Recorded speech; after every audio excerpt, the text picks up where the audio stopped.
Kang Jajang, wah, ngantuk Kang. Bukan, saya ada sakit kepala sedikit. Setelah ada baca pres kemarin. Iya. Itu kayak obrolan kita waktu di kampus ya, sambil ngerokok di teras. Yang pasti ada kopi. Yang masih ada kopi, ngomongin Pertahanan. spesifikasi, Teknis. baru atau bekas. Terus kesejahteraan prajurit. Nah, ada nggak kemarin? Banyak. Banyak. Tapi ya? baru kulitnya itu. Baru kulitnya. Tapi kan temanya luas lebih dari pertahanan. Itu dia, makanya Geopolitik sama hubungan internasional, apa kabarnya? itu dia nih, makanya ada Bang. Nah, ini Sobat Baca. Bang Dekan. Kita datangkan untuk Sobat Baca nih khusus Mas Valesa Munabari. Halo, Mas Gary, Kang Jajang, Silakan. Mbak Astrid. Sobat Baca, dosen Universitas Budi Luhur sekaligus Dewan Penasihat Sahabat Ganjar. Terima kasih sudah hadir. Dan juga Mbak Astrid Nadia Rizkita. Siap. Presiden OIC Youth Indonesia. Luar biasa, Presiden datang ke sini. Sekaligus juru bicara muda. Amin. Terima kasih sudah hadir. Amin. Ya. Tapi saya mau ini dulu nih. Ini udah mulai kan? Sudah. Kayaknya sudah. Sudah ya? Oke. Udah ada merah-merah. Saya sama Bang Valesa ini luar biasa. Dari nama kampusnya, University of Good Attitude, Bener juga ya. nanti akan menyentil bagaimana etik. Oke. Kemudian kampusnya itu tepat halte terakhir nama diplomat kita. Ada Malik ya. Ada Malik. Malik. Iya, jadi Luar sangat biasa. go internasional nih kampus. Internasional etik. Oke. Nah, ini Kang, apa namanya? Sebelum kita bicara masalah teknis ya, kan seharusnya milih-milih yang teknis-teknis itu harus disesuaikan sama kebutuhan. Kita mau apa, ancaman apa yang harus kita, bukan harus ya, yang kita hadapi. Gitu kan. Iya. Sudah disebutkan ada TPPO, kalau nggak salah ya, apa namanya, Pak Anies, terus disebutkan juga ada masalah apa namanya, perbatasan, kalau nggak salah disebutkan juga ya. Tapi memang ada banyak ya kalau kita scanning apa namanya, kondisi lingkungan strategis itu ya. Iya, iya. Kalau mau tertata tersusun, baca saja dari ilmu Babon Nusantara. Nah, itu dia. Gatra pembangunan sebenarnya. Gatra pembangunan. Semua gatra itu adalah dimensi dalam pertahanan nasional kita. Nah, ada 8. Apa aja tuh? Geografi, demografi. Tuh. Yang nggak familiar dengan demografi itu kependudukan. Pendudukan. Terus ada juga sumber kekayaan alam, Kalau digabung jadi SKA. SKA. Bukan Maksudnya senam, ya? istilahnya kelompok Oh, kelompok segitiga biru. Trigatra. Ya. Trigatra. biru ya? Iya, Trigatra. Ini ilmu Lemhanas. Lemhanas ini. Tapi itu bukan Lemhanas. Oh, bukan. Ilmu Babon Nusantara. Ilmu Babon Nusantara itu. Trigatra. Ada lagi yang lainnya? Ada 5 lagi, Kang. Apa tuh? Ideologi, Tuh. politik, Tuh. ekonomi, sosial budaya, Sosial budaya. pertahanan keamanan. Nah, yang Jadi dibahas kemarin di debat cuma satu sekup dari 8 gatra ya. Iya, jadi cuman 1/8 dari 8 daya kekuatan kita. Nah, itu gimana? Kan kurang lengkap. Atau mungkin waktunya kurang. Tapi kan debat itu bukan untuk membahas sesuatu supaya menjadi solutif. Kayaknya untuk memukau siapa yang paling meyakinkan. Oh, nih, iya, kayaknya nih. Betul. Nah, kita yang bahas di sini kewajiban kita nih. Kita feeling apa namanya, hal-hal yang sebenarnya bisa memukau tapi nggak tampak Ya. di debat kemarin. Mudah-mudahan dari sini bisa jelas. Siap. Nah, mengenai politik luar negeri nih salah satunya ya. Pak Anies menyampaikan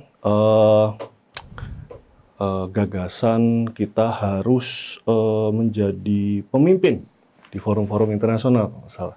Pak Prabowo mengatakan kita harus menjaga kehormatan dan kewibawaan Indonesia di forum internasional. Nah, yang menarik ini dari Pak Ganjar nih, menyebutkan secara spesifik tentang polugri. politik luar negeri Indonesia bebas aktif yang katanya perlu diredefinisi Untuk ASEAN. untuk ASEAN. ASEAN-nya juga katanya perlu direvitalisasi. Nah, ini yang mau kita diskusikan bersama nih. Ya. Ada Pak dosen, ada Presiden OIC Youth, Sudah go internasional Sudah sejak go internasional. dari organisasi. sejak dari organisasi gitu. Redefinisinya itu, ini maksudnya definisi ulang ya, yang Pak Ganjar sampaikan, Polugri kita harus menyesuaikan dengan kondisi kekinian, kemudian harus sesuai dengan kebutuhan rakyat. Nah, Mas Valesa, ini ada penjelasan lebih lanjut karena kami pikir ini masih mirip-mirip dengan apa yang disampaikan oleh Bung Hatta dulu waktu 1948 itu. Mungkin ada redefinisi dari Pak Ganjar ini. Yang disampaikan Pak Bung Hatta apa? Yang disampaikan Bung Hatta adalah bahwa politik luar negeri bebas aktif itu harus sesuai dengan kondisi terkini dan sesuai dengan kepentingan nasional atau kepentingan rakyat. Itu disampaikan di depan sidang BPUPKI menyikapi kondisi tatanan internasional yang terbagi menjadi 2 blok waktu itu, 1948. Nah, yang sekarang yang disampaikan oleh Pak Ganjar itu definisinya mau seperti apa lagi? Baik, Mas. Ya, Mas Giri, Kang Jajang, Mbak Astrid, makasih juga sudah mengundang kami di Tambang Data. Ya, artinya saya juga tertarik sebetulnya ya, Mas Giri bilang tadi bahwa dari perspektifnya Mas Giri melihat debat capres kemarin banyak hal-hal teknis ya. Artinya kalau mungkin kita sebagai orang dengan ekspertis pertahanan luar negeri mungkin familiar ya. Iya. Tapi kan mungkin Mas Giri mencoba untuk membaca dari kacamata publik yang awam yang nggak semuanya ahli pertahanan, keamanan, geopolitik, HI ya. Jadi memang muncul banyak istilah-istilah teknis ya, minimum essential force ya. Untuk nggak disingkat waktu itu ya. Renstra juga dipanjangin sama Pak Ganjar. Gue sadar itu. DOC, COC itu orang awam nggak ngerti ya, Code Iya. of Conduct Code ya, of Conduct. Declaration on the Declaration of Parties of Code of Conduct kayak gitu-gitu. Betul, Mas Giri, Kang Jajang, saya pikir iya, ini mau geopolitik dulu apa politik luar negeri dulu ini, Mas? Ke ASEAN dulu ya, ASEAN tadi ya, menyangkut terakhir ya. Iya. Bebas aktif betul ya, kan memang bebas aktif adalah satu konsep yang memang gak akan lekang saya pikir ya, tapi memang perlu rekontekstualisasi ya. Betul, bebas aktif itu kan zaman perang dingin ya, Kang Jajang ya, saya pikir Mas Giri ya. Terus kalau setelah perang dinginnya usai mau kemana, bebas aktifnya kayak gimana, kan masalahnya kemudian itu kan. Iya.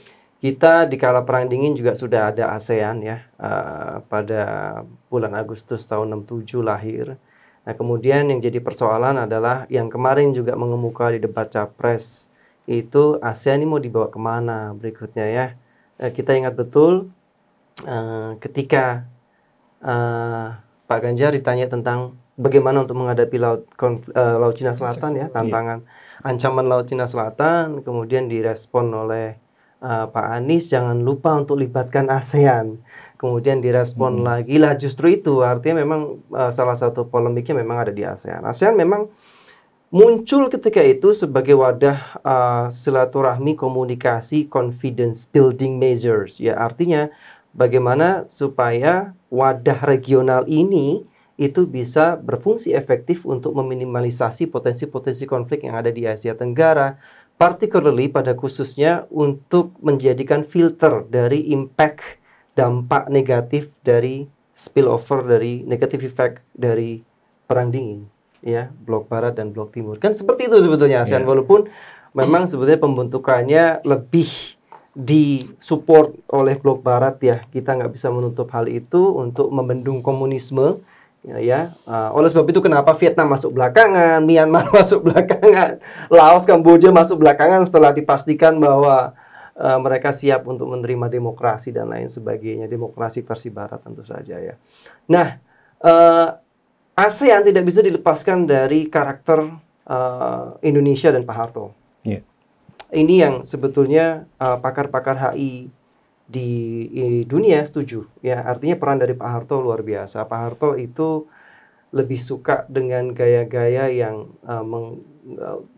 mengedepankan musyawarah, konsensus, yang lebih suka dengan stabilitas ya. Dan begitu dihormati tahun 67 Indonesia, Pak Harto masih sangat dihormati oleh seluruh anggota ASEAN ketika itu ya, negara-negara Asia Tenggara. Termasuk Lee Kuan Yew ya, Singapura dan Mahathir Mohamad sangat hormat. Saya melihat dan saya percaya dengan beberapa argumentasi pakar HI internasional, yang salah satu dari mereka menulis buku tentang Introduction to Southeast Asian Studies ya, melalui pendekatan hubungan internasional, bahwa Indonesia sebetulnya melalui Pak Harto berperan untuk membentuk karakter ASEAN itu, Kang Jajang ya. Beliau itu karakternya mengedepankan konsensus, musyawarah ya, kalau bisa stabilitas yang pertama ya, daripada konflik ya, daripada sanksi, sebisa mungkin sanksi terhadap masing-masing negara ASEAN dihindari. Nah, ini kan terus berlanjut sampai sekarang. Bagaimanapun juga itu prinsip yang saya pikir tidak bisa dielakkan ya.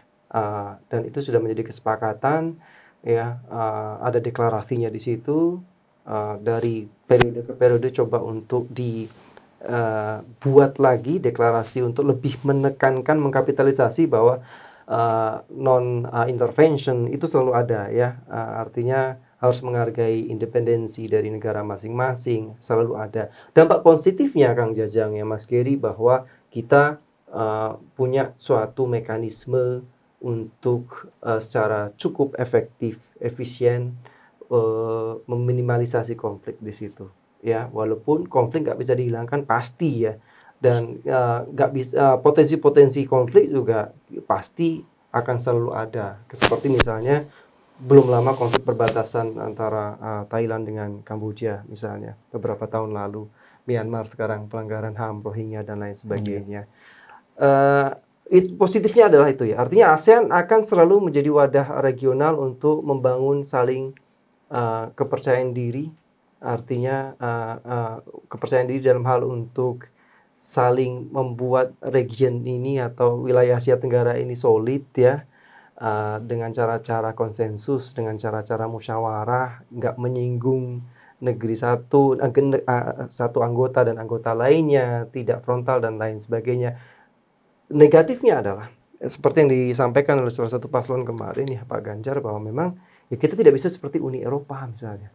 Uni Eropa ataupun pola-pola organisasi internasional lain, PBB. Uni Eropa jelas sanksinya jelas ada di situ ya. Secara struktural jelas Kang. Perangkatnya jelas, dan nggak segan-segan mau anggotanya ngelanggar kasih sanksi aja Kang, Mas. Selesai habis itu. Betul-betul ada mekanisme sanksi. Masalahnya adalah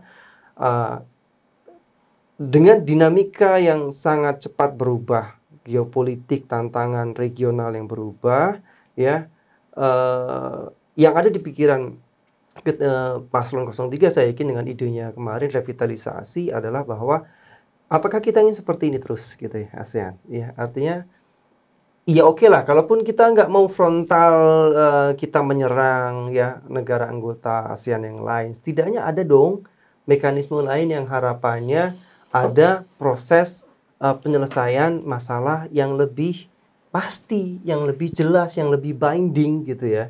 Seperti misalnya Myanmar, jelas-jelas Myanmar dalam konteks Rohingya melakukan pelanggaran HAM kan ya, Kang Jajang ya, Mas Giri ya, Rohingya di mana-mana, di Aceh dan lain sebagainya juga menjadi beban negara Asia Tenggara.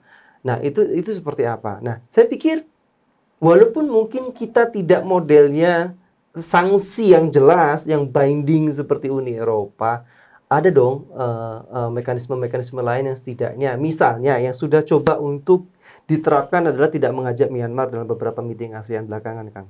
Mas, kalau diperhatikan, itu kan sebetulnya bentuk sanksi moral. Sanksi moral. Iya kan? Pengucilan.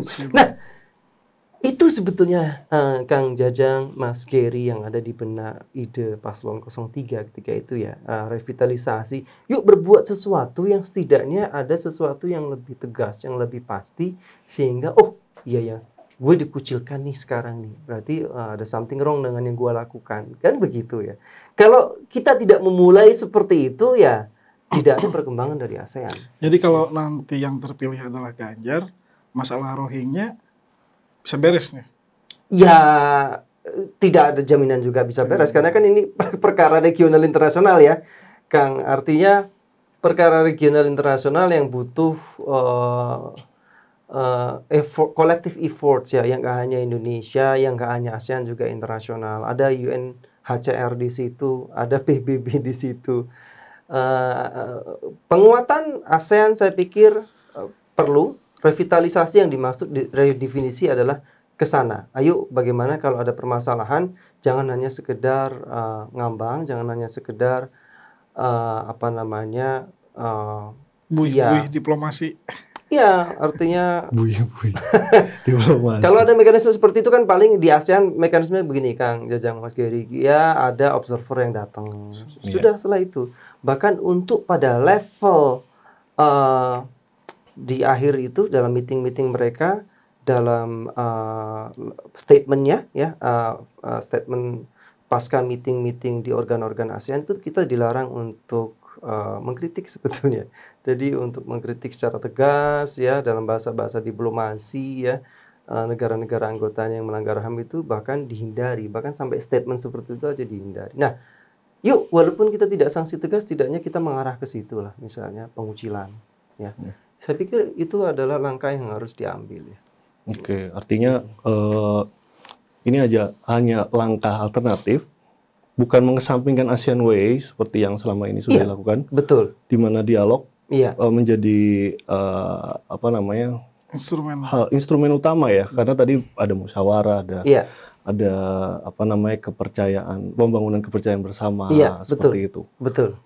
Oke, karena mungkin banyak yang mengira ASEAN Way jangan-jangan mau dikesampingkan nih gitu kan, revitalisasi. Enggak, Mas. Nah, mungkin Mbak Astrid ketika melihat Pak Ganjar menyampaikan ide seperti itu mengenai revitalisasi ASEAN gitu, dengan cara yang lebih pasti ya, lebih cepat ada konsensusnya.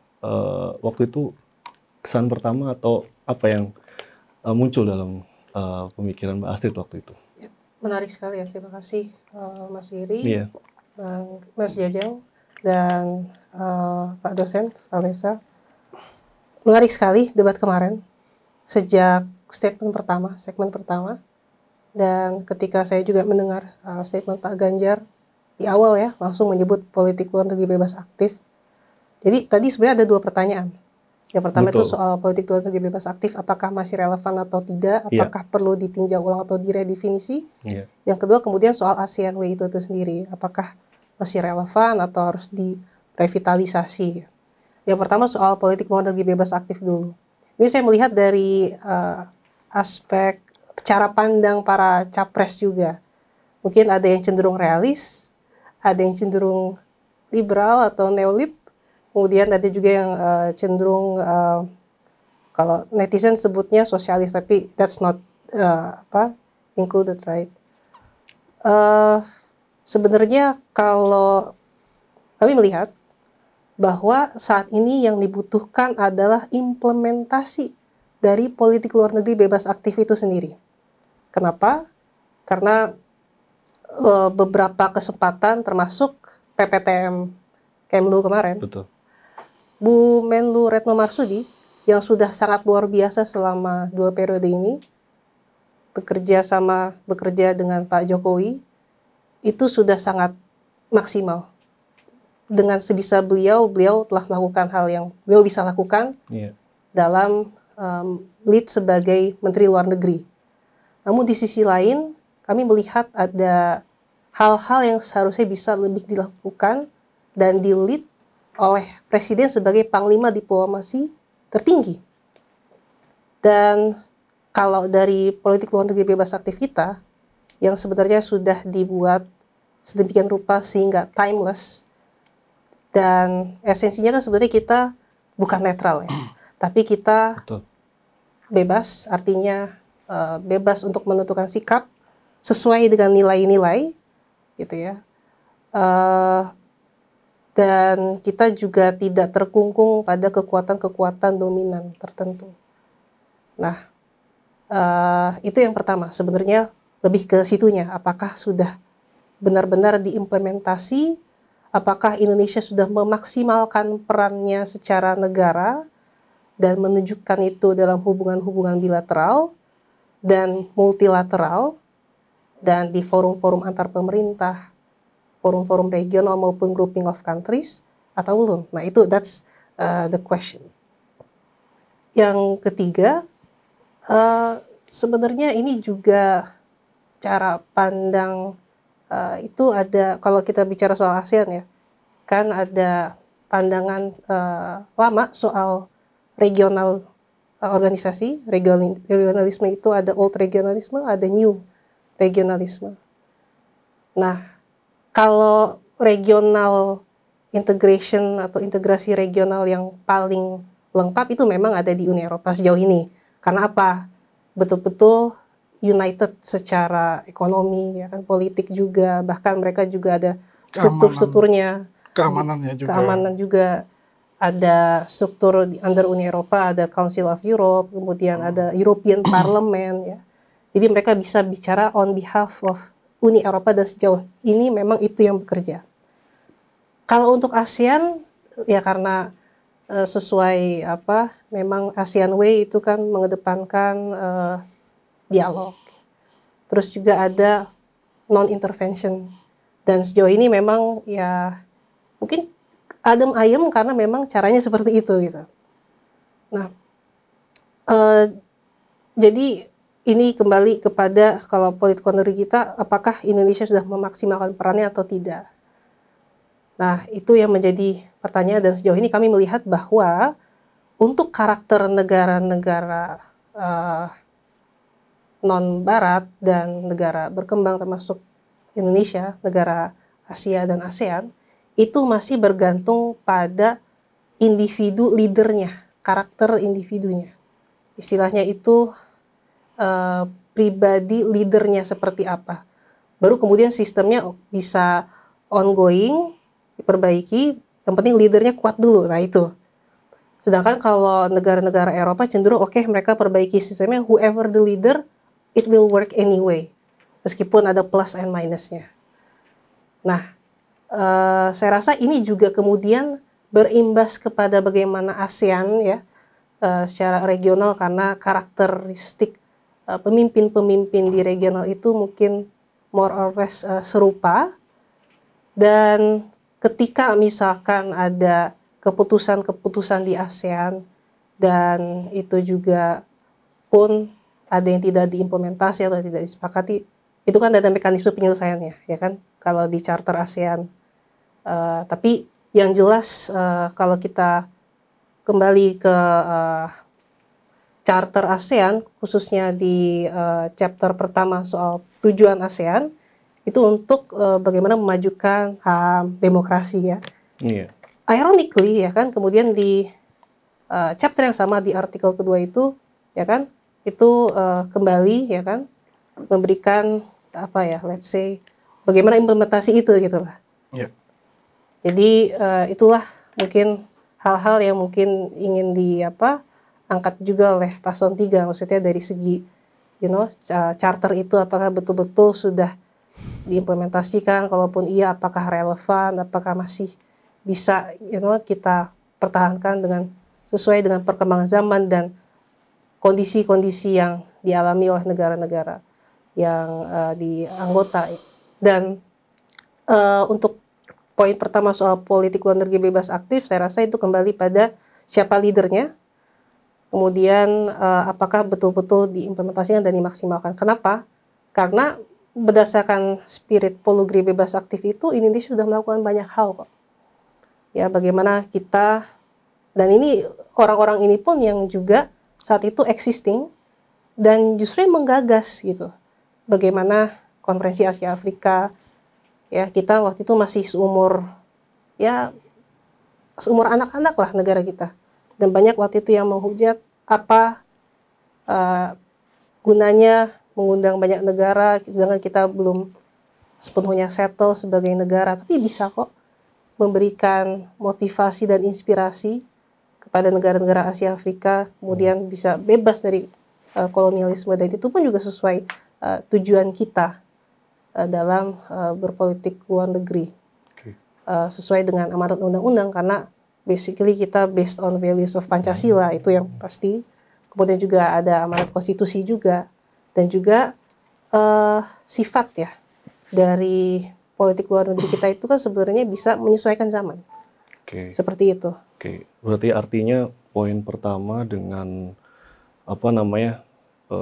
kritik yang disampaikan Pak Anies kemarin itu memang meng-highlight khusus bagaimana pemimpin kita, which is presiden ya, itu benar-benar mengimplementasikan, tidak hanya datang ke forum, kemudian datang ke forum lain, gitu. Tapi kehadiran presiden ke forum yang berbeda pihak itu, apakah itu tidak menunjukkan kita bebas dan aktif ya?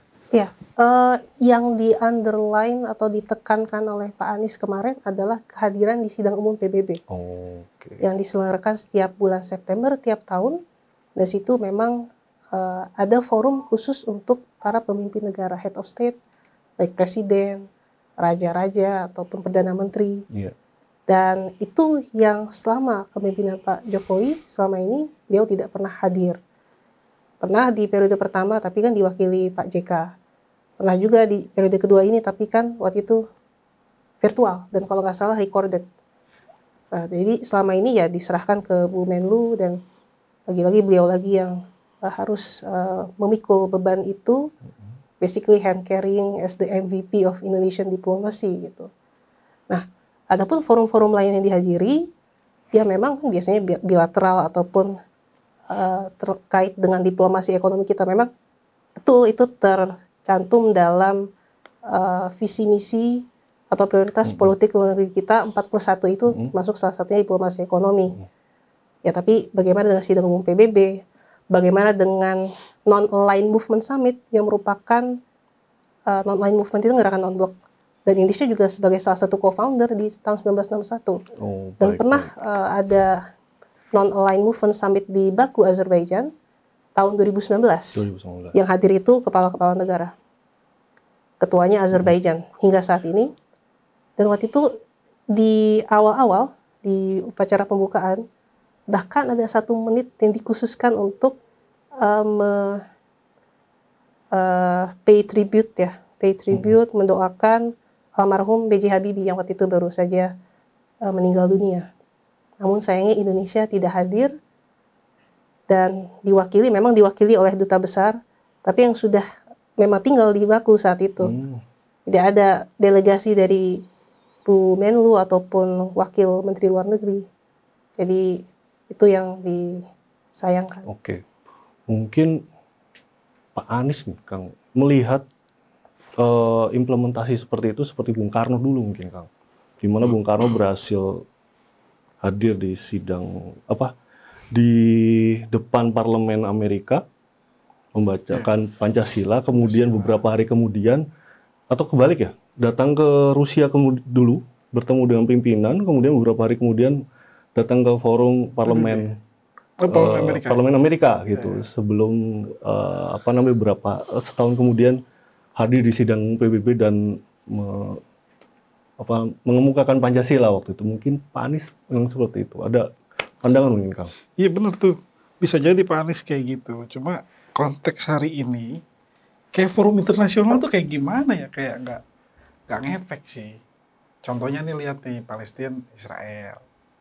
Bahkan tadi pagi saya baca tuh pimpinan gereja di Palestina kan berkoar-koar, nih kepemimpinan pastoral di dunia, gereja-gereja di mana suaranya terhadap genocide. Dia sebut genocide. Tidak berkutik. Terus kemudian Menlunya Amerika bilang tuh, tolong hentikan pelanggaran HAM di Gaza. Udah bilang tuh Menlu. PBB kemana?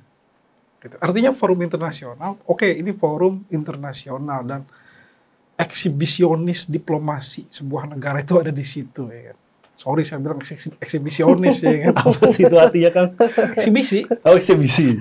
pameran dong. Nah, jangan sampai Pak Anies itu jadi eksibisionis yang tampil di forum internasional, karena tidak semua forum internasional, hubungan internasional itu didekati dengan cara eksibisionis menjadi pemimpin yang bisa punya appearance lah ya, kemunculan gitu. Pembawaan di media-media internasional itu juga kadang-kadang nggak penting. Contohnya nih, contoh konkretnya, kita kan punya kalau zamannya Pak Jokowi kan tol laut, pembangunan tol laut. Kalau di zamannya SBY, Master Plan Percepatan Pembangunan Ekonomi Indonesia MP3EI. Udah jualan ke Eropa, udah jualan ke Amerika, nggak laku-laku. Udah Pak SBY yang gagah perkakas. Perkasa. Itu cerita di forum internasional banyak sekali tuh. Tapi tidak ada dampaknya terhadap diplomasi ekonomi, diplomasi politiknya. Diplomasi apa lagi nih yang kurang berhasil di 2 periode Pak SBY kan. Nah, Jokowi ini, saya pikir saya bisa mengafirmasi apa maunya Pak Prabowo. Pelan-pelan, jadi lewat gerilya gitu, seperti Pak Jokowi periode ini. Pak Jokowi itu tadi disebut Mbak Astrid, nggak menghadiri forum-forum internasional PBB gitu.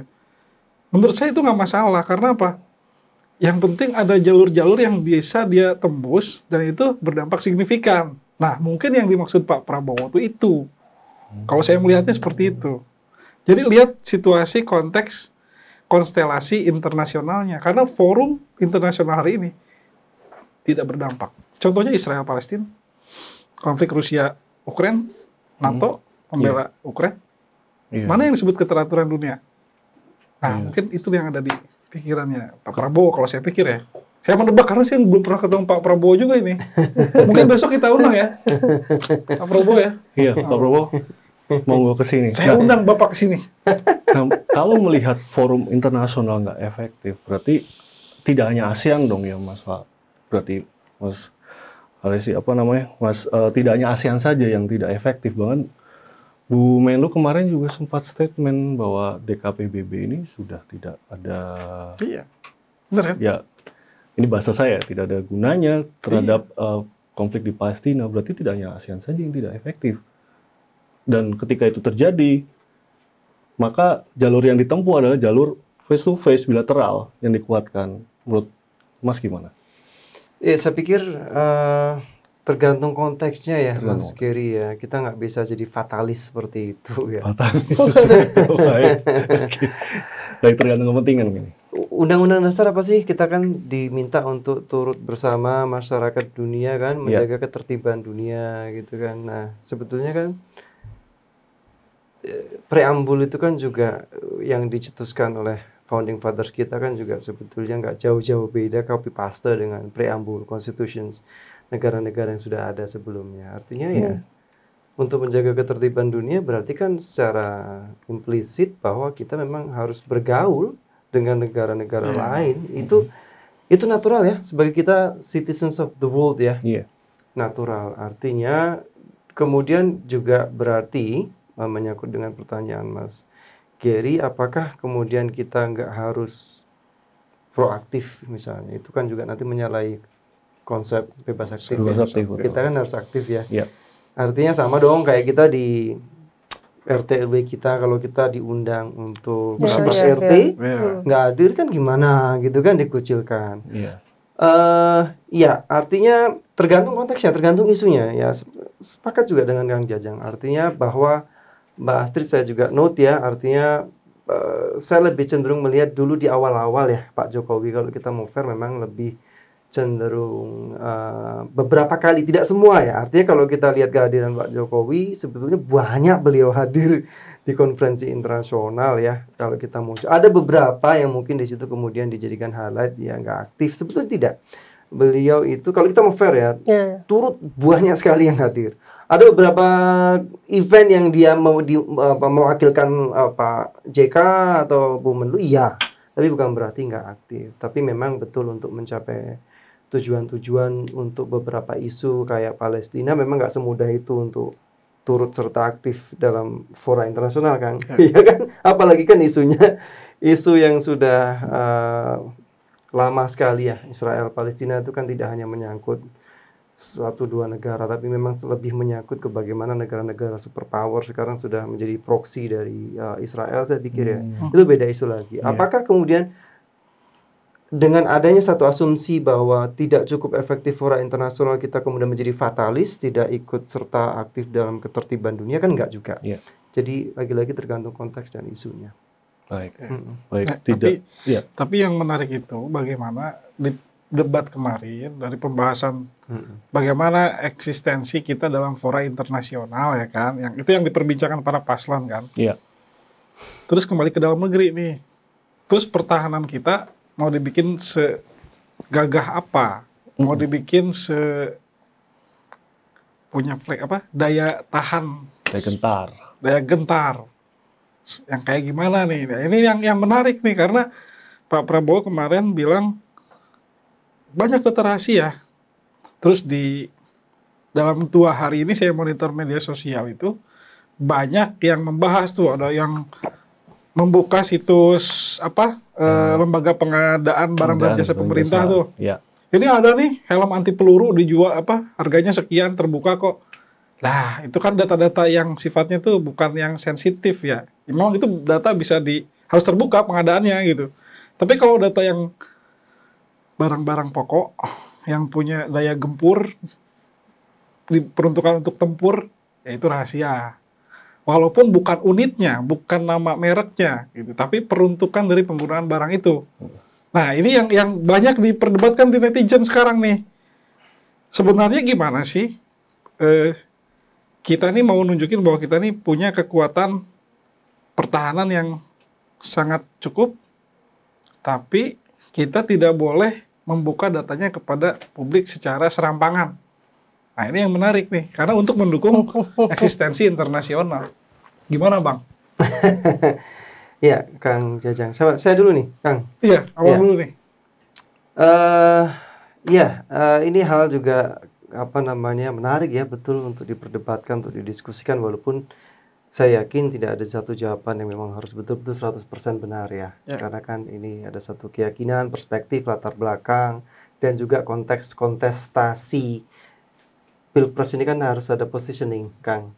Nggak mungkin kita harus sama kan. Artinya ada beberapa yang memang mengambil posisi berbeda. Wajar, gitu kan. Paham maksudnya ya? Dalam konteks mau nggak mau harus berbeda kan, begitu kan. Ada begini, kalau dengan isu pertahanan ya, apakah anggaran kita nggak sebaiknya, ada asumsi seperti itu ya, anggaran kita sebaiknya dialihkan ke petani, misalnya pertanian ya, atau nelayan gitu ya. Ya, artinya melindungi segenap warga negara Indonesia itu amat konstitusi yang pasti ya, Mas Geri, Kang Jajang. Artinya hal-hal semacam ini mendasar, saya pikir nggak perlu harus satu menjadi prioritas lain. Artinya kita menyejahterakan petani juga ya, harus punya tujuan yang mulia ke situ. Menyejahterakan nelayan juga iya. Hal-hal yang juga bersifat sentral untuk bagaimana mencukupi kehidupan rakyat Indonesia agar menjadi rakyat yang sejahtera, terpenuhi kebutuhan pokoknya iya, tapi juga kemudian kita tidak bisa menafikan bahwa pertahanan, komponen pertahanan minimum essential forces ya, walaupun di situ ada sebetulnya salah satu aspeknya di situ juga kesejahteraan prajurit, tapi dalam konteks ini sejauh ini alutsista ya, Kang ya. Kalau kita bicara MF itu kan alutsista sebetulnya yang pada realnya kan. Iya. Ya mau nggak mau itu juga menjadi prioritas ya, Kang. Saya dalam hal posisi ini dan saya yakin juga setuju ya. Artinya kita nggak bisa kemudian menjadikan dua hal poin itu yang jadi perdebatan, mementingkan salah satu di antaranya. Artinya kalau kita siap untuk berdamai, maka kita harus siap perang. Kan seperti itu ya, ada giumnya ya. Kurang lebih seperti itu ya. Nah, kayak gitu-gitulah bahasa latinnya. Ada belum-belumnya itu. Kalau kita mau damai ya kita harus siap perang. Nah kalau kita siap perang, kita nggak pay attention to our minimum essential forces, bagaimana? Kan seperti itu. Nah kemudian memang waktu itu yang saya baca dari paslon 03 Pak Ganjar, yang memang pasalnya kemudian menjadi hal teknis, apakah ini perlu baru ya, atau dengan ngutang, itu kan hal teknis yang nanti tetap masih ada ruang-ruang diskusi. Saya pikir semangatnya sama ya, apakah perlu baru lah, kalau bisa baru kenapa tidak gitu kan, kalau saya melihatnya ya. Kan tantangannya semakin berat ya. Geopolitik tantangannya, Cina itu gak mau melepaskan diri dari klaimnya terhadap Laut Cina Selatan. Bahkan gak hanya Laut Cina Selatan, masuk ke Natuna. Kita kan sudah klaiman sebetulnya. Harusnya secara teoritis di atas kertas kita aman dong dari konflik Cina dengan Vietnam dengan Filipina. Ya nggak Kang? Secara teori di atas kertas. Tapi kan sampai terus melewati beyond daerah mereka sampai ke Natuna, sempat clash. Daerah pancing. Ini adalah sebetulnya nature ya, nature dari negara yang haus energi, yang lagi betul-betul tumbuh-tumbuhnya, ekonominya luar biasa ya. Kebutuhan energinya juga seiring paralel dengan pertumbuhan ekonominya, mau nggak mau. Oleh sebab itu ekspansi energi di Afrika. Dan nggak akan pernah melepaskan klaimnya terhadap Laut Cina Selatan, bahkan sampai beyond Laut Cina Selatan, sampai mendekati wilayah Indonesia, Natuna. Nah, itu saya pikir adalah ancaman nyata ya. Belum lagi sekarang kan modelnya bukan hanya sekedar perang cara-cara tradisional ya, perang-perang cyber ya, cyber war dan lain sebagainya. Kalau kita tidak mengejar ya, catching up dengan teknologi-teknologi perang yang canggih ya susah. Artinya itu juga bentuk dari bagaimana kita harus melindungi segenap rakyat Indonesia, karena bagaimanapun juga ya sekarang untuk mendapatkan atau membuat sebuah negara nggak stabil, masyarakat nggak stabil, nggak harus tentara mereka hadir secara fisik di sini kan, melalui pesawat militer mereka, melalui kapal-kapal perang mereka juga bisa mengambil data-data yang penting di negara kita. Kang Jajang, Mas Geri, saya pikir sangat tahu ya, sangat paham hal-hal seperti itu. Dengan data-data itu mereka bisa melakukan sabotase-sabotase militer ya, intelijen, yang itu nantinya kemudian bisa mendestabilisasi negara. Kalau negara sudah tidak stabil, bagaimana kemudian aspek-aspek lain pemenuhan kebutuhan rakyat akan terpenuhi? Kan nyambung ya. Artinya kesejahteraan rakyat tetap penting. Kalau nggak stabil, gimana rakyat bisa hidup enak gitu ya? Konflik, perang, ya nggak bisa juga. Tujuannya untuk membuat rakyat hidup tenang, damai, sejahtera, nggak bisa juga. Jangan dibuat ini sesuatu hal yang harus menjadi prioritas dengan menafikan aspek yang lain, kan saya pikir itu. Nah, perkara masalah baru atau utang, bagi saya simpel. Kalau bisa baru, kenapa enggak? Kalau bisa utang, kenapa enggak? Tapi tetap masih ada ruang-ruang negosiasi di situ. Ya oke lah, kalau misalnya mungkin budgetnya masih kurang, ya second tapi masih kapasitas mileage-nya masih, atau usianya juga nggak tua-tua banget. Itu sih yang saya pikir melihat dari Pak Ganjar kemarin sampaikan. Nah, kalau Mas, Mbak Astrid? Kalau saya melihat ini bukan dilema antara gun versus butter, tapi bagaimana kedua-duanya bisa terpenuhi. Jadi mungkin sempat ada yang mungkin menyampaikan ya bahwa lebih baik butter dibanding gun gitu. Yang mungkin Caimin ya yang sempat beberapa kali menyampaikan di media sebelum debat kemarin. Meskipun waktu itu di kesempatan acara lain di Resolusi Indonesia sempat ada juga yang menanyakan dari audiens, dan beliau menyampaikan dan mengklarifikasi bahwa ya dua-duanya penting gitu. Tapi bagaimana pengelolaannya, bagaimana transparansinya, bagaimana kalaupun ada pengadaan tidak dikorupsi ya, bagaimana tidak dihandle oleh orang dalam. Nah, itu yang sebenarnya ingin beliau sampaikan. Tapi memang mungkin yang terkutip yaitu hanya sebatas itu saja. Jadi dua-duanya penting. Justru yang diusung itu bukan hanya minimum essential force, yang saat ini pun juga datanya macam-macam ya. Ada yang bilang 63%, ada yang bilang 65%, ada yang bilang 70%. Ya masih belum nyampe 100% lah. Belum. Nah, kita kemhan sih 60 sekian persen. Ya. Di sisi lain kita juga harus mengantisipasi ya ancaman non tradisional. Dan di sisi lain juga harus lebih ke arah modernisasi. Bagaimana kita beli pesawat, ya kita juga memang ada angkatan udara yang memang sudah dilatih, tapi juga kita butuh drone-drone. Karena kan kita negara kepulauan, bagaimana kita harus menjaga wilayah-wilayah perbatasan kita segala macam. Dan itu memang sudah dirancang juga oleh Pak Anies. Berarti dan Pak Anies memang Mohaimin. consider untuk modernisasi alutsistanya. Tapi kemarin tuh di debat tuh Pak Anies tuh tidak banyak menyampaikan juga sisi bagaimana konteks tadi gunnya. Kalau Pak Ganjar saya bilang luar biasa. Iya. Sampai dia bicara prioritas tuh bukan prioritas gun versus butter, tapi prioritasnya matra mana? Dia bilang matra laut. Ya kan? Yeah. Nah itu Pak Ganjar luar biasa tuh bilang di situ. Tapi yang menarik itu adalah ketika juga Pak Anies hanya menjanjikan wilayah pertahanan ini soal kesejahteraan prajurit, yaitu rumah dinas.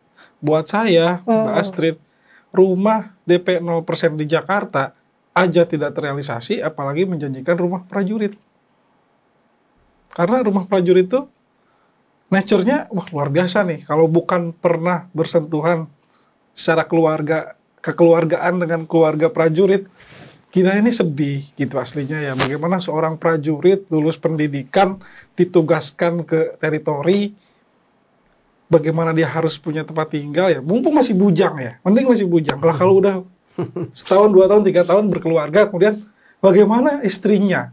Istrinya setahun kemudian punya anak, misalnya melahirkan, gimana bawa anaknya? Itu soal bicara rumah dinas itu nggak sesederhana di atas kertas, Mas Geri.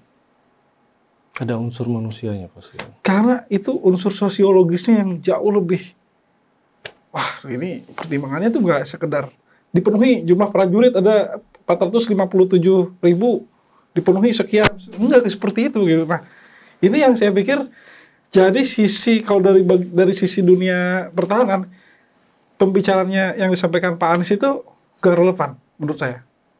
Menjadi sangat yang kemarin di debat. Iya, di debat tuh. Itu hati-hati sekali tuh. Saya bilang Pak Anies berani sekali tuh bahas ke rumah prajurit, rumah dinas ya. Rumah dinas. Rumah dinas. Karena bukan yang dibutuhkan TNI juga bukan rumah dinas, rumah pribadi ya kan.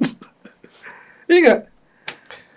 Ya, kalau mereka sebenarnya ngelihat dari ya, availability yang masih kurang ya. Ada sekitar 220.000 rumah yang minus gitu. Jadi total kebutuhan 450.000 lebih. Tapi itu yang sempat tersampaikan di debat di waktu yang sangat singkat. Nah, untuk mengklarifikasi ya soal pandangan-pandangan soal bagaimana memperkuat pertahanan kita, itu memang tugas-tugas kita itu akhirnya. Jadi itu harus kita klarifikasi dan kita perjelas bahwa ya Pak Anies memang juga tidak mengesampingkan itu juga. Jadi beliau memang selain minimum essential force, ada istilah new essential force. Jadi bagaimana juga menekankan terkait ancaman non-tradisional juga, bagaimana memodernisasi, bahkan Blue Water Navy ya. Itu udah kemana-mana lagi nih. Tadi ke rumah dinas dulu nih. Tapi justru yang buat saya menarik adalah kampanyenya Pak Ganjar soal satu sarjana bagi putra-putri TNI Polri. Nah itu gimana Bang Palesa? Iya. Buat saya tuh itu wah luar biasa menarik. Beliau karena anak polisi ya, Pak Ganjar ya, jadi kan merasakan betul bagaimana ya. Dan saya pikir itu komitmen ya Kang Jajang, artinya menyangkut tema pertahanan, artinya keberpihakan itu coba untuk ditawarkan ke publik ya, artinya minimal harus ada program yang berpihak kepada TNI Polri, saya pikir. Tapi itu bisa direalisasikan tuh ya? Sangat mungkin kalau itu, iya kan? Satu sarjana minimal di satu keluarga TNI atau Polri, iya nggak? Seluruh ya, artinya seluruh kan, bukan hanya yang perwira kan? Kalau perwira kita nggak bicara muda. Masih ada. Ya kita perlu afirmasi lah Kang Jajang, Mas Giri. Kita perlu afirmasi, artinya mereka sudah berjuang untuk melindungi tumpah darah Indonesia, juga dalam hal polisi untuk keamanan nasional, tingkat domestik ya. Artinya afirmasi itu keberpihakan pemerintah mau nggak mau harus, itu hal yang wajib dilakukan ya. Artinya tidak susah lah untuk satu keluarga minimal harus ada satu sarjana untuk seluruh TNI Polri. Memang ini ya, membangun pertahanan itu tidak hanya terkait dengan alat ya, tapi siapa di balik alat tersebut. Ada sentris peralatan, ada sentris manusianya juga. Exactly ya. Yeah. Nah, BTW nih, Mas Valesa sudah mencoba air minum, Mbak Astrid sudah mencoba air minum, Kang Jajang sudah mencoba juga air minum. Rasanya gimana? Dan teh botol juga. Oh, dan teh botol saya juga. belum teh botol. Segar nggak kira-kira? Segar. Ini alhamdulillah kemarin ada yang ngirim langsung dari gunung. Oh iya. Seger-seger. Terima kasih nih, si Raya. Dari mana ini Siraya? Dari mana sih kita lihat? Oh, Sirna Rasa. Sirna Rasa itu apa? Sirna Rasa, daerah itu. Daerah pesantren besar Sirna Rasa. Oh, yang kostumnya merah putih itu ya? Oh, bela negara sekali. Bela negara sekali itu. Terima kasih banyak, Siraya sudah mengirimkan air minum. Kita bisa berdiskusi dengan lebih segar gitu ya. Segar. Nah, ini kembali lagi nih. Ada manis-manisnya tapi Ada manis-manisnya. Benar ada Dukungan politik pesantren Sirna Rasa juga kemana saya juga tahu sebetulnya, Mas.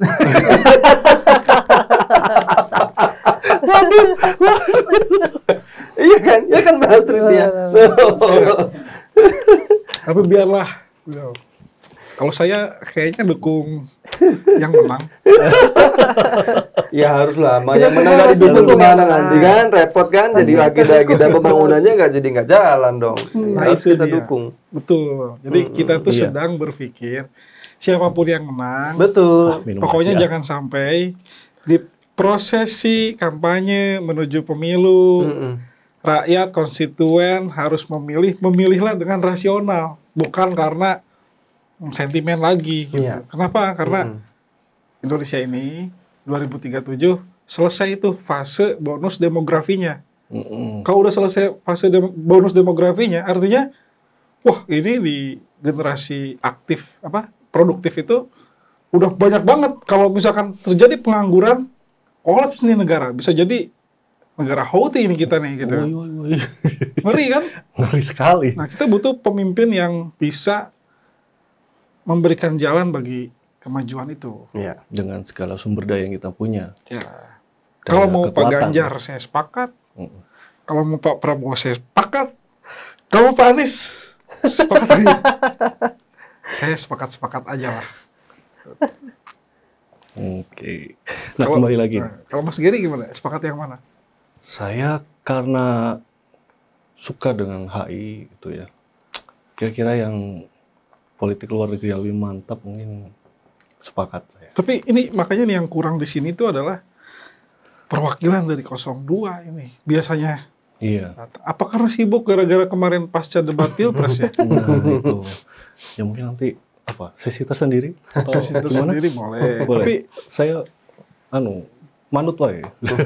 Sebenarnya ya teman-teman 02 enggak lah, Pak Prabowo juga hebat. Karena apa yang disampaikan Pak Prabowo itu saking kompleksnya. Misalkan saya mau cerita nih soal yang disampaikan oleh Pak Ganjar di situ. Sampaikan datanya. Iya. Wah, itu kalau bicara soal itu, tapi mungkin di level usia Pak Prabowo dan dengan pengalaman beliau yang luar biasa gitu akan sangat sulit untuk memilah dan memilih bagian mana yang harus saya sampaikan ke publik. Saya berpikirnya gitu, Mas Giri.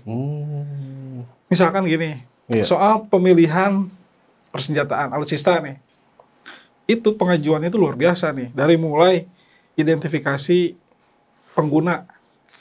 Ya, kalau di dalam teori disebut user requirement. Yeah. User requirement itu harus membubuhkan spesifikasi teknis, spektek, ya kan? Yeah. Diajukanlah dari pengguna satuan ke panitia pengadaan. Panitia pengadaan di tingkat satuan, di tingkat angkatan, matra, sampai pada kasat, kepala staf. Tidak ada kasat. Ada kasal, ada kasau. Kasau ya kan. Dari matra ini naik lagi ke Mabes TNI. Mabes TNI, wah ini juga ada beberapa sirkular untuk masuk nih dirjen apa, direktorat apa gitu kan. Dari Mabes TNI sampai barulah ke Kemhan. Gitu. Jadi sebuah alat dibeli dengan kebutuhan tertentu itu kompleks ya. Kompleks gitu. Dan dengan level usia Pak Prabowo yang sangat senior di TNI gitu, itu mungkin bingung, gue mesti ngomong apa nih, dia nggak jago ngomong, mana prioritas yang rakyat tuh bisa dengan mudah mengerti apa yang mau saya sederhanakan dari urusan yang berat ini gitu. Jadi belum lagi udah dapat masukan bottom up, pilihannya dihalang-halangin sama negara lain. Wah, itu. Jadi saya pikir teman-teman 02 tetap confident bahwa Pak Prabowo itu luar biasa kemarin. Luar biasa. Kalau konflik personal dengan Pak Anies itu mah jadi cerita akhirnya kan. Tapi apa yang dilakukan Pak Prabowo luar biasa karena beliau menyimpan banyak rahasia di kepalanya gitu kan. Saya pikir itu. Saya bantu 02 lah karena 02 hadir. Oke. Ada banyak lagi yang bisa kita bahas mengenai alutsista Kang Jajang. Tapi sebelum ke situ ini saya mau kembali lagi nih karena sebenarnya pertahanan itu sekali lagi hanya 1/8 dari daya kekuatan kita untuk bersosialisasi dengan masyarakat internasional. Begitu ya Mas ya. Nah, salah satu yang bisa kita daya kuatkan untuk diplomasi khususnya itu adalah budaya. Nah, kemarin di-highlight sama Pak Anies. Bahwa ada diplomasi kebudayaan dikaitkan dengan kesenian, kuliner, dan lain-lain. Gitu. Nah, kemarin dalam pidato Bu Menlu, yang di-highlight adalah diplomasi ekonomi dan diplomasi kesehatan. Karena sebelumnya kita mengalami COVID mungkin. Nah, sejauh ini sebenarnya Pak Anies melihat diplomasi kebudayaan kita itu sejauh ini seperti apa? Kenapa kemarin dalam debat ternyata di-highlight gitu, Mbak Astrid? Baik. Jadi Pak Anies kan seorang figur yang dengan pengalaman hubungan luar negeri yang banyak ya. Baik beliau ketika sempat jadi Mendikbud saat itu, dan beliau paham betul kan, karena ya lagi-lagi budaya kan itu under his ministry gitu ya pertama. Yang kedua ketika beliau jadi gubernur, dan beliau paham soal itu, bahwa ya yang beliau usung juga adalah smart power yang merupakan gabungan dari soft power dan hard power. Hard power yang tadi kita bahas soal pertahanan, ya kita bahas juga soal bagaimana penguatan ekonomi domestik kita, bagaimana kita harus kuat gitu ya, domestically ya, sesuai teori Porter of competitive advantage. 4 faktor. Ya, sehingga bisa daya saing. Dan di sisi lain juga bagaimana lingkungan kita juga kita memang jadikan bargaining power. Kemudian di sisi lain bagaimana kita membangun brand Indonesia. Jadi benar-benar membangun tuh brand Indonesia, bukan made in Indonesia ya. Karena produsen luar pun bisa bikin di Indonesia. Tapi bagaimana kalau berkaca ke let's say G20 kemarin di India, kan Sherpa-nya itu adalah CEO dari Make It in India. Jadi Make It in India itu kan jargon yang tidak hanya orang berproduksi di India, tapi juga misalkan bisa bersekolah di India, ya kan? Jadi make it in life, make it in India gitu lah. Jadi itu semacam hal yang juga Pak Anies ingin usung gitu dan perjuangkan. Tapi punten Mbak Astrid. Dan pandangan Pak Anies kira-kira ini hanya menjadi memang ruang lingkupnya Pak Anies atau memang menjadi hal yang harus dioptimalkan karena selama ini belum optimal. Nah, kalau kita berkaca ke 41 politik luar negeri kita selama ini, itu kan diplomasi ekonomi, diplomasi perlindungan, bagaimana peningkatan peran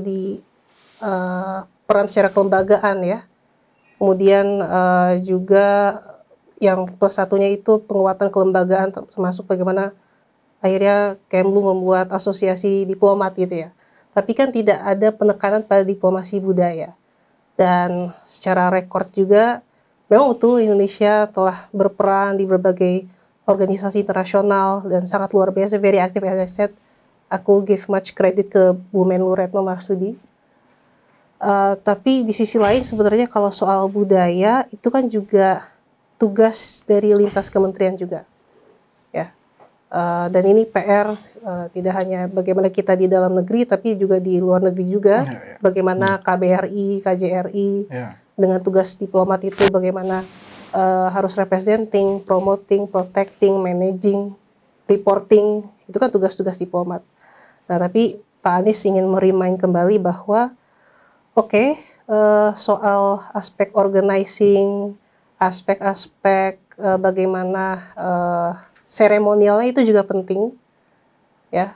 Kalau kita meng-highlight bagaimana tugas-tugas diplomat di luar negeri udah luar biasa, tapi tetap harus ditingkatkan aspek diplomasi budayanya. Itu yang pertama. Yang kedua, tapi mereka tidak bisa bekerja sendiri dong, harus dibantu dari yang dalam negeri. Dari apa ya? Political will, bagaimana visi leadernya, visi presidennya. Dan menarik banget kemarin Pak Ganjar meng-highlight soal viralisme. Dan beliau meng-highlight 2 contoh yang sebenarnya saya sebagai anak muda juga sangat fans dengan mereka. Nicky dan Rich Brian. Itu saya sepakat juga. Dan itu sebenarnya inline juga dengan yang School in Jakarta. Nah, itu kan maksudnya orang jadi tahu anak-anak muda Indonesia kan sangat kreatif, right? Baik yang diaspora ataupun dalam negeri. Kalaupun dalam negeri banyak yang kreatif juga, tapi mungkin kendala bahasa ya. Mungkin nggak semua fasih bahasa Inggris, tapi ada yang fasih bahasa Arab. Nah, itu yang kita orbitkan. Jadi maksudnya Pak Anies tuh ya agar benar-benar diplomasi rakyat. Hati-hati gini Mbak Astrid, kalau kita ingat ke zaman-zaman casting tahun 90-an, banyak om-om tuh, Neng mau om-om bikin, gitu kan. Itu nanti. Itu apa namanya, masalah klasik, dan itu sangat apa namanya, memang kita coba bagaimana address itu juga tentunya. Tidak hanya di dunia seni, kalau seni memang banyak ya, fashion apalagi, tapi kan kita intinya juga mah harus jadi kayak Korea lah. Korsel itu luar biasa, diplomasi budaya itu. Iya. Dia Kita Korsel lah, Korsel. kiblatnya Korsel lah. Iya. Kalau bicara diplomasi budaya tuh. Itu kata kuncinya kalau Pak Ganjar tadi bilang viral. Viral. Dan dengan kekuatan lagi-lagi budaya kita, sejarah kita ya kan. Jangan kita putar Ertugrul terus, ya kan? Kita majukan dong, ya kan? Bagaimana sejarah Majapahit, gitu loh. Bagaimana kan kita juga optimalkan film juga, animasi, Raya and the Last Dragon yang dari Disney itu juga kan sebetulnya bisa kita promote juga, tapi sayangnya zaman COVID dirilisnya. Itu ada beberapa kesempatan yang unfortunately miss gara-gara COVID.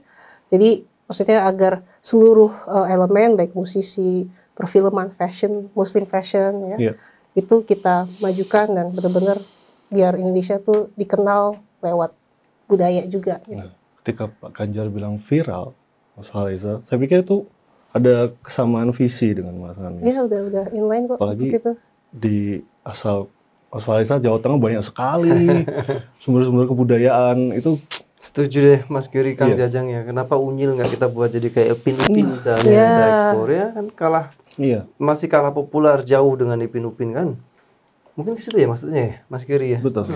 Begini, saya akan coba ceritakan kenapa sebetulnya di pasca reformasi ya, Kementerian Luar Negeri itu lebih fokus kepada diplomasi ekonomi ya. Karena memang sebelum reformasi yang namanya kedutaan besar, duta besar itu cuman stempel aja, seremonial. Mas ya, Kang Jajang ya. Iya, fakta bahwa ada pertukaran budaya di situ, pertunjukan seni yang secara rutin dilakukan oleh kedutaan besar Indonesia di negara-negara lain, iya. Apakah itu yang dimaksud dengan diplomasi budaya dalam konteks ini? Nah, artinya kita perlu clearkan ya. Seremonial, pertunjukan kesenian, pertunjukan kebudayaan, exchange of cultures, exchange of arts ya. Sejak zaman Presiden Soeharto ya, bahkan sejak zaman Presiden Soekarno, Presiden Soeharto berjalan di kedutaan besar Indonesia, gitu kan. Lantas kemudian kritikannya pasca reformasi adalah aspek ekonominya mana, kan begitu kan? Kita pasca krisis kan. Artinya kalau sekedar itu doang, ya bagaimana kedutaan besar Indonesia sebagai perwakilan diplomasi Indonesia itu bisa memicu, bisa memotivasi kerjasama ekonomi, kerjasama dagang, kerjasama industri untuk kepentingan ekonomi Indonesia. Itu jadi kritikan sebetulnya. Kenapa? Oleh sebab itu pasca reformasi Kementerian Luar Negeri dituntut, yuk kita bicara diplomasi ekonomi, sehingga kesannya gitu ya, belakangan Kementerian Luar Negeri hanya memfokuskan ekonomi. Padahal ini seperti itu ya sejarahnya, backgroundnya kan seperti itu, ya. Padahal semuanya ini kan sejalan sebetulnya ya. Artinya ujung-ujungnya juga ekonomi, Kang Jajang. Ujung-ujungnya harus Mas Giri harus ke ekonomi. Baik itu budaya, kalau kita artikan budaya secara luas ya di situ termasuk keseniannya lah ya. Ingatkan bahwa musisi-musisi Indonesia justru lebih terkenal sangat digandrungi di Malaysia ya, di Brunei saya pikir ya. Itu juga bagian dari upaya-upaya untuk viralisasi itu tadi ya. Artinya untuk menjadikan I-pop ya, bukan K-pop ya. Iya. Menjadikan seperti K-pop lah, I-pop. Nah, Lebih itu penting eye-catching. seperti ya. I-pop. Itu penting. Artinya bahwa yuk apapun itu yang mau olahraga, kayak mau kesenian, kayak mau budaya, kayak mau kita punya potensi apa, ujung-ujungnya ekonomi. Artinya ke situ. Bagaimana meningkatkan nilai tambah ya, Mas Gary, Kang Jajang. Nilai tambah yang bisa dinikmati oleh Indonesia untuk kepentingan Indonesia, ya menyejahterakan rakyat Indonesia, kan ke situ. Iya. Nah itu sebetulnya ya, jangan salah sangka artinya Kementerian Luar Negeri, karena saya juga dosen HI, saya ngerti betul bagaimana reformasi, evolusi dari Kementerian Luar Negeri. Ketika prioritas diplomasi ekonomi sebetulnya bukan meniadakan diplomasi kesenian atau budaya, karena yang namanya aktivitas-aktivitas kesenian kebudayaan sejak zaman Presiden Soekarno, kedutaan besar melakukan itu hal yang normal terjadi. Ada tamu asing berkunjung ke kedutaan besar, ya di situ ada pertunjukan budaya, pertunjukan seni. Saya pikir bukan itu yang dimaksud ya. Artinya juga saya pikir sepakat juga apa yang dikatakan oleh Pak Anies dengan diplomasi budaya. Maksudnya sebetulnya lebih ke ekonomi value, ya, values, bagaimana menambah values di situ ya, ujung-ujungnya juga ekonomi, viralisme juga sama. Yuk kita tonjolkan sesuatu yang unik dari Indonesia untuk bisa membuat nilai tambah, untuk bisa menyejahterakan rakyat Indonesia, ujung-ujungnya ekonomi. Iya. Itu sebetulnya. Iya. Itu Mas. Jadi teringat ini kisahnya Pak Wahid Supriyadi. Saya ngambil konten Diplomatic Club gak apa-apa ya Kang? Boleh. Kita juga punya acara namanya Diplomatic Club. Pak Wahid punten Hostnya mantan dubes Rusia. Ya. Nah kebetulan kisahnya juga di Rusia. Jadi Pak Wahid Supriyadi ini mengisahkan waktu dia jadi dubes mengadakan festival Indonesia. Ada kuliner, ada fashion di situ, dan memang outputnya yang beliau ceritakan adalah ekonomi.